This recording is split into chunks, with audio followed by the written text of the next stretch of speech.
이번 시간부터는 데이터를 가지고 실제 머신러닝 실습을 시작해 보도록 하겠습니다. 먼저 실습해 볼 내용은 이제 지도학습. 첫 시간에 머신러닝의 종류에 지도학습과 비지도학습, 그 다음에 강화학습이 있다라고 말씀드린 적이 있습니다. 그래서 처음 실습할 내용으로는 이제 지도학습에 대한 내용을 실습을 해볼 겁니다. 지도학습은 잠깐 기억을 복귀해 보면은 이미 해답이 모범 답안이 있는 데이터셋을 가지고 컴퓨터에게 그 모범 답안이 있는 데이터셋을 학습을 시킵니다. 문제집을 주고 공부를 하게 시킨 다음에 학습이 끝나게 되면 미지의 데이터, 이제 답이 없는 거죠. 해답이 없는 문제만 있는 데이터를 컴퓨터에게 물어보고 이 답이 무엇인지 예측을 하게 하는 겁니다. 그것이 이제 지도학습의 개념입니다. 그래서 지도학습은 훈련용 데이터, 모범 답안이 있는 훈련용 데이터로 학습을 한 다음에 미지의 데이터를 놓고 그 답을 예측하게 한다라는 게 이제 지도학습의 개념이고요.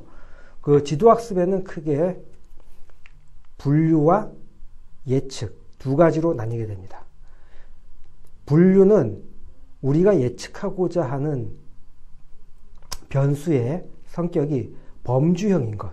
그러니까 예를 들면은 숫자가 아니고 클래스 A, B, C라든지 또는 합격, 불합격 1, 2 그 다음에 어떤 종류, 과일의 종류를 맞춘다 그러면은 뭐 바나나, 수박, 배 이런 식으로 숫자가 아닌 명목형 데이터, 범주형이라고도 해요. 그런 데이터를 예측을 하는 지도학습을 우리가 이제 분류, 클래시피케이션이라고 하고, 그 다음에 수치형 데이터를 예측하는 분야를 우리가 회귀, 예측 또는 회귀라고 이제 얘기를 합니다. 그래서 우리가 목표로 하는 변수가 Y 변수가 범주형 데이터인지 수치형 데이터인지에 따라서 지도학습은 분류냐 회귀냐라고 나뉘게 되고요. 그때 사용되는 알고리즘 종류로는 이제 앞으로 여러분들이 배울 KNN이라든지 로지스틱 회귀, 그다음에 나이브 베이지안, 그다음에 의사결정 나무, 회귀 분석 이런 종류가 있게 됩니다. 그래서 이번 과정에서는 여러분들과 제가 KNN, 그다음에 로지스틱 회귀, 그다음에 의사결정 나무, 회귀 분석에 관해서 지도학습에 관해서 한번 실습을 해보도록 하겠습니다. 지도학습의 알고리즘은 앞서 말씀드린 그 종류 외에도 사실 여러 가지가 있습니다. 그래서 참고로 이러한 종류가 지도학습에서 사용되고 있다라는 거 한번 참고해 주시고요. 그래서 첫 번째 지도학습에서 배울 알고리즘은 KNN, K Nearest Neighbor라고 그래가지고 이 앞에 글자를 따서 KNN 알고리즘이라고 불리는 최근접 이웃 알고리즘을 먼저 배워보도록 하겠습니다. 이 KNN 알고리즘은 우리가 지도학습에 크게 두 가지가 있다 그랬죠. 클래시피케이션하고 리그레션. 그 중에서 이제 분류에 해당하는 클래시피케이션에서 사용되는 알고리즘 중에 하나가 이 KNN입니다. 네. 그러니까 이제 KNN을 통해서 예측하고자 하는 변수의 종류가 뭐냐 하면 이제 그 범주형이 되겠죠. 숫자가 아니고. 예. 그래서 우리가 예측하고자 하는 것이 범주, 항목, 카테고리, 클래스 이런 것들을 맞추는 게 이제 맞추는 지도학습이 클래시피케이션이라고 그랬고요. 그거의 예로는 어떤 이제 뭐 계약의 만료가 되면 고객이 떠날 것이냐 유지할 것이냐 yes, no 문제죠. 예, yes, no 문제. 그다음에 고객이 카드 값을 낼 것이냐, 그러니까 카드 값을 갚을 것이냐 말 것이냐, 정상이냐 연체냐, 그것도 yes, no 문제. 두 가지 범주 중에 선택하는 문제. 구매를 할 것이냐 안 할 것이냐. 예.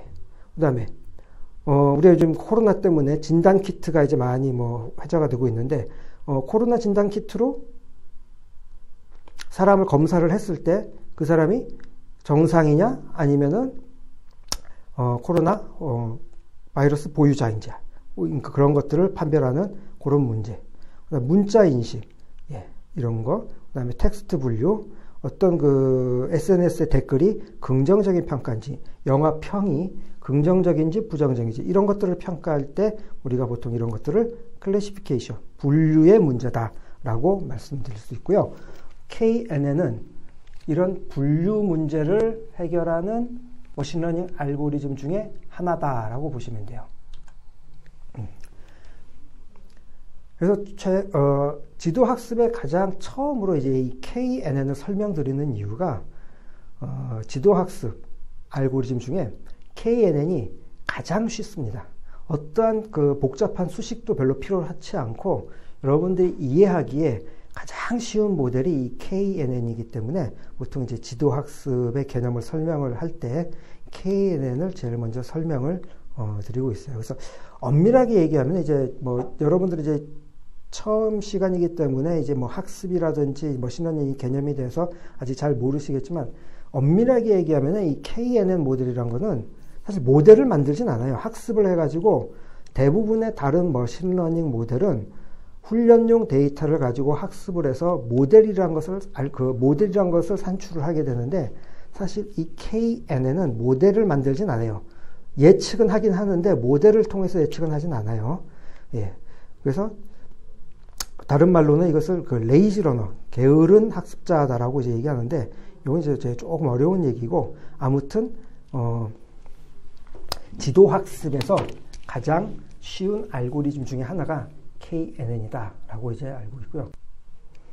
자, 그러면 KNN이 어떠한 원리로 모르는 데이터를 예측을 할 수 있는지 그 설명을 드리도록 하겠습니다. 자, KNN 이 말을 보시면은 K는 이제 자연수입니다. K계의 가장 가까운 nearest neighbor, 주변의 이웃을 본다라고 되어 있어요. 그래서 이 K계는 이제 임의의 자연수고 주변의 몇 개의 이웃을 보면서 가장 가까운 이웃을 보면서 나를 예측을 하는 겁니다. 그게 도대체 무슨 얘기냐? 자, 이런 데이터 셋이 있다라 임의의 데이터 셋이 있다라고 이제 가정을 해볼게요. 보면은 데이터가 빨간색으로 구성된 데이터가 있고요. 그냥 파란색으로 구성된 데이터가 이렇게 있습니다. 그런데 요 초록색 별로 되어 있는 거, 요 별이 도대체 빨간색 데이터군에 속할지 파란색 데이터군에 속할지 우리가 한번 예측을 해보려고 합니다. 이제 모르는 거예요. 이 초록색 별은. 그러면은 KNN은 어떻게 하느냐? 이 초록색 별, 예측하고자 하는 데이터 주변에 가장 가까운 이웃 몇 개를 찾아요. 그래서 예를 들어서 K가 3개다. K가 3일 때 주변에 가장 가까운 데이터 3개를 찾아봅니다. 그래서 예측하고자 하는 데이터 주변에 가장 가까운 데이터 3개를 찾아보니 이렇게 되겠죠. 그랬을 때 그 데이터를 보니 빨간색이 2개, 파란색이 1개가 있네요. 그러면은 컴퓨터는 이 초록색 데이터를 뭘로 예측을 하느냐? 많은 거, 빨간색 데이터라고 판단을 하게 됩니다. 그래서 이 초록색은 클래스 B에 속해 라고 예측을 하는 거예요. 만약에 K가 12개인 경우는 자기 주변에 데이터를 12개를 찾아요. K가 만약에 5개다 그러면 주변에 가장 가까운 데이터 5개를 찾고 그렇게 찾은 데이터 중에서 어떤 클래스가 많은지 보고 많은 쪽의 데이터 군으로 판별하게 하는 방법. 이것이 KNN 방법이죠. 아주 간단하죠.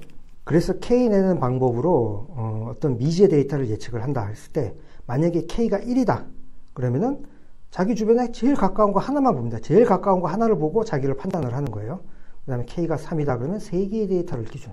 만약에 K가 5다 그러면은 5개, 가장 가까운 5개 데이터를 보고 미지의 데이터가 무엇인지 판단을 하는 거죠. 이런 식으로 하다 보니까 이 KNN에 이제 문제점이 하나 있는데 이 K의 숫자에 따라서 K를 3으로 하느냐, 5로 하느냐, 12로 하느냐에 따라서 이 예측 결과가 조금씩 달라질 수가 있습니다. 예. 그럼 가장 적당한 K의 개수는 무엇인지는 그거는 좀 사람이 판단을 해야 돼. 시행착오를 거치면서 이 모델을 반복적으로 학습을 하고 모델의 예측 결과들을 이제 보면서 어느 K 값으로 하는 것이 가장 예측력이 좋은지 이런 거는 사람이 좀 트라이얼 에러로 이제 그 결정을 해야 되는 거죠. 이제 그런 방법에 대해서 이제 차후 모델의 성능을 향상시키는 방법에 대해서는 이 지도학습을 설명드리는 과정 중에 또 간간히 설명을 드리도록 하겠습니다. 어쨌든 KNN이란 것은 예측하고자 하는 데이터, 주변의 데이터를 보고, 이웃 데이터를 보고 그 데이터를 판단을 한다라고 이제 보시면 되겠고요. 그래서 이제 예를 들면은 이제 요 데이터 같은 경우는 이제 좀 이따 배울 북꽃, 그 꽃 종류 하는 북꽃의 꽃받침과 꽃잎 길이와 폭 등을 이제 정리한 데이터예요. 그래서 지금 이 데이터 같은 경우는 꽃잎, 꽃받침, 폭 길이 중에 그 중에서 이제 꽃잎의 길이와 꽃잎의 폭, 이 두 가지 데이터만을 2차원 평면상에 한번 도식화해 본 겁니다. 그래서 북꽃의 종류는 크게 세 종류가 있다라고 해요. 그래서 그 세 종류 중에서 요 파란색, 그 다음에 요 주황색, 초록색 이 세 가지의 북꽃의 종류가 있는데, 우리가 이제 어떤 미지의 데이터, 어떤 꽃잎의 길이하고 폭을 측정해 봤더니 요 정도 위치에 있어요, 여기. 그 다음에 어떤 다른 또 꽃잎의 그 길이와 폭을 측정했더니 여기 A 점의 위치, 여기 이렇게 있어요. 과연 그러면 요 A라는 꽃과 B라는 꽃은 어떤 품종에 속할까? 그걸 이제 KNN 기법으로 우리가 예측을 한다라고 했을 때는 아주 단순하게, 자, 요 A라는 꽃은 주변에 몇 개 이웃을 이렇게 봤을 때 가장 많이 포함되고 있는 품종은 요 파란색이겠죠. 그럼 요 A라는 꽃의 품종은 요 파란색 품종이다 라고 이제 예측을 하는 거죠. B라는 거는 요 약간 경계선상에 있네요. 초록색과 주황색.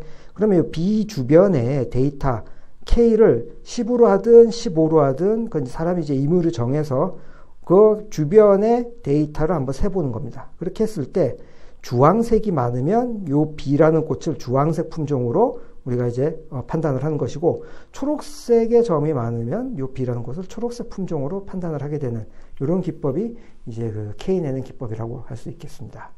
자, 그래서 데이터가 만약에 간단하면 이렇게 이제 그 좌표 평면상에 시각적으로도 표시를 해서 우리가 알 수 있겠지만, 만약에 데이터가 이제 3차원 이상 공간 좌표상에서도 그 표현할 수 있는 한계를 넘어가는 4차원, 5차원, 6차원 이렇게 변수가 굉장히 많아지게 되면은 시각적으로 표현하기는 힘들겠죠. 그래서 시각적으로 표현하기는 힘들고, 그것을 이제 거리를 수학적으로 거리를 계산해서 어느 점의 거리가 가장 가까운지 그걸 판단을 해서 우리가 이제 예측을 하는 기법. 이게 이제 KNN 기법이라고 보시면 되겠습니다.